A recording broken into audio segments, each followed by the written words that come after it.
ہمارے بزرگوں نے بھی کہا ہے کہ پاکستان ناقۃ اللہ ہے، اللہ کی اونٹنی ہے، اس کو کوئی برائی کے ساتھ نہ چھوئے۔ لیکن ہم نے پاکستان کے ساتھ وہی کیا ہے جو صالح علیہ السلام کی قوم نے اس اونٹنی کے ساتھ کیا تھا۔ انہوں نے اس اونٹنی کو مارا تو نہیں تھا، لیکن اس کی چاروں ٹانگیں کاٹ دی تھیں، کونچے کاٹ دی تھیں۔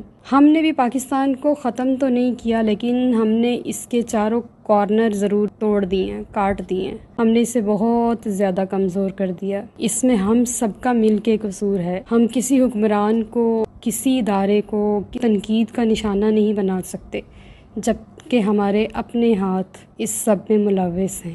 ایک ایک شخص نے مل کے اسے تباہ کیا ہے۔ میڈیا نے، چھوٹے بچوں نے، خواتین نے، مردوں نے، کاروباری حضرات نے، ملازمت پیشہ نے، کسی نے اپنے شعبے کے ساتھ انصاف نہیں کیا۔ سب نے مل کے اسے کاٹا ہے۔ کچھ لوگ الا ماشاء اللہ جو پرخلوص ہیں، ایمانداری کے ساتھ عبادت بھی کرتے ہیں اور اپنے دنیاوی معاملات بھی خلوص کے ساتھ ادا کرتے ہیں، ان کو نکال کے زیادہ تر لوگوں نے جو بیراہ روی ہے، اخلاقی بگاڑ ہے، اس کا مظاہرہ کیا ہے، جس کی وجہ سے آج ناقۃ اللہ یعنی کہ پاکستان کا یہ حال ہے۔ پھر اللہ نے فرمایا نا فَيَأْخُذَكُمْ عَذَابٌ أَلِيمٌ، ورنہ تمہیں دردناک عذاب آلے گا۔ تو ہم اس عذاب کو سہ رہے ہیں روزانہ کی بنیاد پر۔ یہ بجلی مہنگی ہو، بے روزگاری ہونا، بیماریوں کا آ جانا، علاج نہ ملنا، جعلی ادویات، اچھے ڈاکٹر نہ ملنا، یہ سب کچھ کیا ہے؟ یہ ہمارے اپنی شامت اعمال